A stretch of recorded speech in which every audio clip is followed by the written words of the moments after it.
السلام عليكم ورحمة الله وبركاته. النهاردة هنعمل مع بعض الرز المعمر والسمك السنجاري. يلا بينا نشوف مع بعض هنعملهم ازاي وبطريقة سهلة وبسيطة، وهنعملهم في البيت علشان لو احنا في قرية وما عندناش محلات بتعمله جاهز نقدر نعمله في بيوتنا بطريقة سهلة وبسيطة، مش هياخد منك وقت خالص. شايفين الجمال؟ يلا بينا نشوف الطريقة. معايا هنا سمك بوري، انا بجيب الكيلو 2. يعني السمك السنجاري بيحب البوري يبقى حجمه كبير علشان ما ينشفش منك في الفرن، ويبقى فيه اللحم بتاعه طري كده ما ينشفش منك. هبدأ بقى كده زي ما انتوا شايفين بسكينة من اللي هي بتبقى بوزها رفيع اللي بتخلي بيها الفراخ، وهتبدأي كده تفتحي السمكية من جنب الزعنفة اللي في الظهر. انا ما بشيلش الزعانف بتاعته علشان هي الدليل بتاعي وانا بفتح السمكة. شايفين لما فتحتها السلسلة بتاع السمكة في ناحية، السكينة ما جاتش مثلا في نص السلسلة وبوظت منظر السمكة. هبدأ كده بقى اشيل الخياشيم واشيل البطن بتاعته. ما شاء الله السمك بتاعي فيه بطاريخ، يعني هو طازة وجميل. شايفين انا باجي من جنب من نص بالظبط من جنب السلسلة اللي في نص السمكة من ورا، وببدأ افتح كده بالطول. انتي بتحسي وانتي بتفتحي بتحسي بالسلسلة بتاعت السمكة، فبتفتحي على طول ما بتاخدش منك وقت. وهفتح الراس كده، يعني انا بكسر العظمة بتاعت الراس بالسكينة وبفتح كده. هبدأ بقى اشيل البطن واشيل الخياشيم. انا بعمل بايديا يا جماعة، اللي عاوز يلبس جلافزات يلبس، لكن انا ما بحبش الجلافز في الشغل لان انا اتعلمت كده. فعامة احنا بنعمل كلنا في بيوتنا بايدينا. معلش بقى المنظر كده بس هو لازم، وانا لازم افتح قدامكم علشان اعرفكم ازاي السمك السنجاري بيتفتح، لان في ناس كتير بتغلط وتفتحه من بطنه. فانا بفتحه كده من ورا من جنب السلسلة، من جنب الزعانف بتاعته. انا بشيلش الزعانف علشان بفتح من جنبها. هبدأ اشيل الخياشيم بقى كده زي ما انتوا شايفين، وهشيل البطن بتاعته، وبعدين الحاجات الباقية دي هغسلها لما اجي اغسل السمك. شايفين من النص بالظبط من جنب الزعنفة ببدأ انزل السكينة. شايفة بقى بتيجي تفتحي السمكة بتلاقي خلاص اهي السلسلة في جنب واحد في ناحية واحدة، والسمكة ما بتتهدرش معاكي وبتبقى الناحيتين بسم الله ما شاء الله مليانين لحم. خلاص كده انا بنضف السمك كله. هعمل الكمية كلها وهبدأ بقى ايه اغسل السمك تحت المية كده بفرشة. الفرشة دي رخيصة يا جماعة مش غالية، يعني التلاتة بيبقوا ب5 جنيه. انا بجيبها عندي فرشة كده بغسل بيها السمك مخصصة للسمك، هما بيبقوا الوان فانا خصصت دي للسمك. بغسل بيها السمك من جوه سواء المقلي او السنجاري. شايفين بتنضفه كويس جدا. وكمان بستخدمها في ان انا بغسل بيها سكينة الكبة او سكينة الفرامة. وكمان الغربال بتاع الفرامة الخروم بتاعته بتنضفها كويس. فبجد هي مفيش غنى عنها في المطبخ، ورخيصة جدا يعني مش غالية. زي ما انتوا شايفين كده بنضف السمك كله من جوه، ما بسيبش فيه اي حاجة سودة. وكمان السلسلة بتاعت الظهر دي بيبقى فيها كده خط دم احمر، لازم يتشال لان ده بيخلي السمك زفر قوي لو انتي سبتيها في السمكية. وبالفرشة كده بغسل ظهره من ورا. انا ما بشيلش القشر بتاع السمك خالص. السمك السنجاري بالذات القشرة بتحميه لما بتحطيه في الفرن، وكمان ما بتخليش القشرة تتحرق معاكي لغاية اما السمك يستوي معاكي. وبعدين كده كده السمك السنجاري بيتاكل بالمعلقة، ومفيش حد بياكل القشرة خالص، يعني هو بيبقى مفتوح قدامك وانت بتاكلي منه بالمعلقة عادي. زي ما انتوا شايفين كده انا بنضفه. شايفين السلسلة اهي اللي بشيل خط الدم اللي فيها.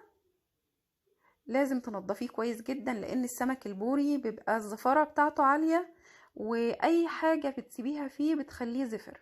فبنضفه كويس جدا زي ما انتوا شايفين كده، ما بخليش فيه اي حاجة لونها احمر او اسود. خلاص كده انا غسلته زي ما انتوا شايفين. هبدأ بقى ايه اغسله بالدقيق والليمون. انا حطيت شوية مية وحطيت فيهم شوية دقيق. هبدأ بقى اغسله بالدقيق. الدقيق بيشيل الزفارة جدا من السمك، وبيخلي لونه ابيض، واي بواقي دم بيشيلها من السمك، وبيخليه ما يبقاش زفر معاكي. اهم حاجة في الاسماك وفي اللحوم غسلها، بالذات الفراخ والسمك، لان الزفارة بتاعتهم بتبقى عالية شوية. خلاص كده انا غسلت الطبق بتاعي وغسلت الحوض. هبدأ بقى اغسل سمكة سمكة، هشطفها من الدقيق طبعا. وبعدين بعد كده هحط على السمك بتاعي مية. شايفين السمك بتاعي نضيف وبيلمع جميل ازاي؟ عشان كمان هو طازة. اهم حاجة ان السمك لما تجيبيه يكون طازة، وده بتعرفيه من ان انت بتيجي تضغطي عليه بتلاقي لحمه ناشف، صبعك ما بيعلمش فيه، وتلاقي العيون بتاعته بتلمع كده ولونها احمر. انا كده عصرت الليمون، هسيبه بقى يتنقع، وهنعمل مع بعض الرز المعمر. طبعا الرز انا بعايره وهو ناشف في الصينية، بيبقى نص الصينية. اول ما بغسله وانقعه بيوصل لتلات ارباع الصينية.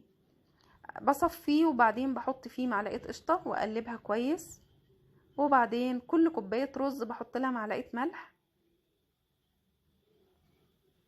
انا كده بحط الملح بتاعي، وبعدين هضيف الحليب. الحليب سواء ساخن او بارد مش بتفرق معاك خالص في الرز المعمر. هكمل بقى الصينية حليب، بيوصل كده لاخر الصينية. همسح طبعا الحليب اللي واقع والصينية من بره علشان ما تتحرقش معاكي في الفرن ويبقى شكلها وحش.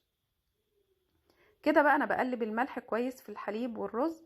هحطه بقى في الفرن على درجة حرارة 200، واول ما يغلي ويعمل وش بوطي عليه. هنبدأ بقى هنا مع بعض نعمل الخلطة بتاعة السمك السنجاري. معايا بصل متقطع مكعبات، وطماطم، وفلفل الوان، وكزبرة خضراء، وشبت. وهنا حطيت كزبرة وكمون وملح وفلفل اسمر وشطة. هحط كمان شوية خل وعصير الليمون.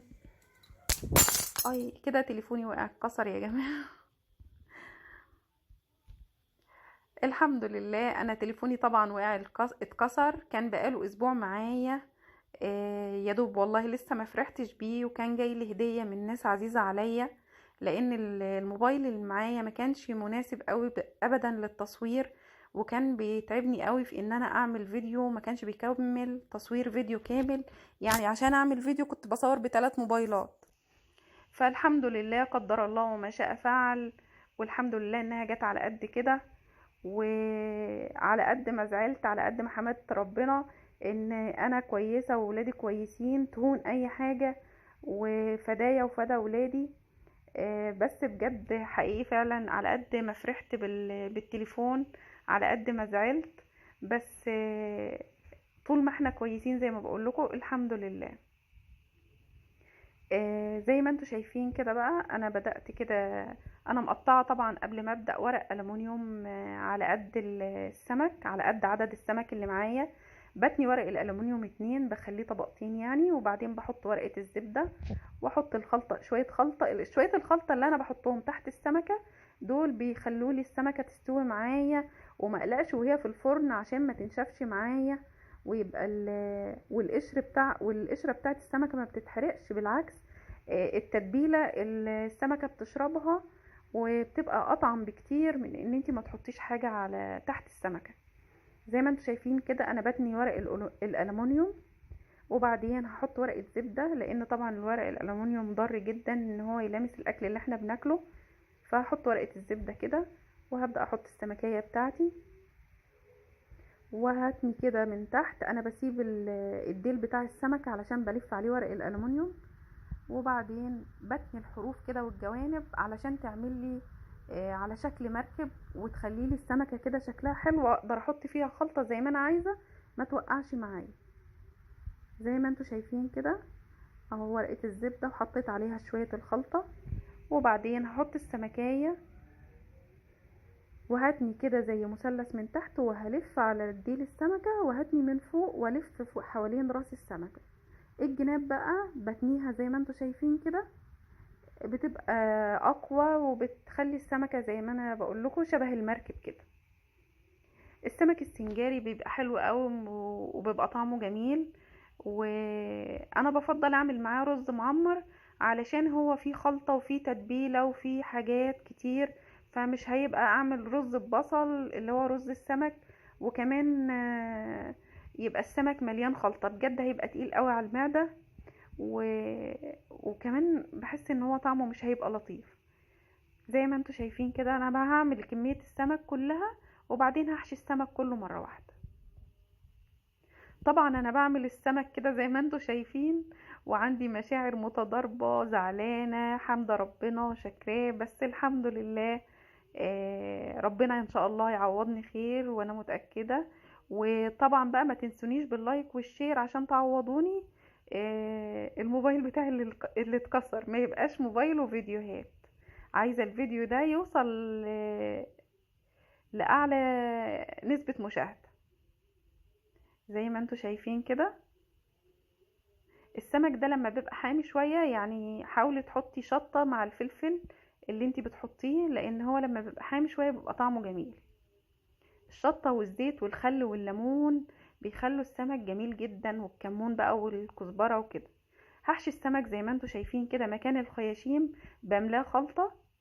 الخلطة دي يا جماعة بتتاكل بالرز، بتبقى جميلة قوي قوي قوي بعد ما السمك يتشوي. اهو بحط كده جوه السمكة. ويا سلام لو تسيبيه في التتبيلة دي حوالي ربع ساعة او نص ساعة قبل ما تدخليه الفرن، بيبقى طعمه رهيب جدا. السمك السنجاري لازم يتحط في نار عالية، يعني ما توطيش عليه الفرن. النار بتبقى عالية علشان السمك ما ينشفش معاكي. بس مش عالية يعني عالية على الاخر، يعني خليها وسط. بحيث ان الخلطة تستوي معاكي والسمكة تستوي معاكي في نفس الوقت. زي ما انتوا شايفين كده خلصته وحطيت عليه ترانشات ليمون، وهدخله بقى الفرن يستوي. وهنشوف الرز المعمر بتاعنا. الرز المعمر بتاعنا استوى وبقى جميل اهوت، وحطينا السمك في الفرن. شايفين السمك شكله عامل ازاي؟ ده طبعا السمك بعد ما استوى. شايفين النار بتاع الفرن بتاعتي وسط من فوق ومن تحت، وطلعت معايا السمك كده. سواء هتعمليه في فرن البوتاجاز او الفرن الغاز. لو حطيتيه في فرن البوتاجاز خلي الفرن على درجة حرارة 200.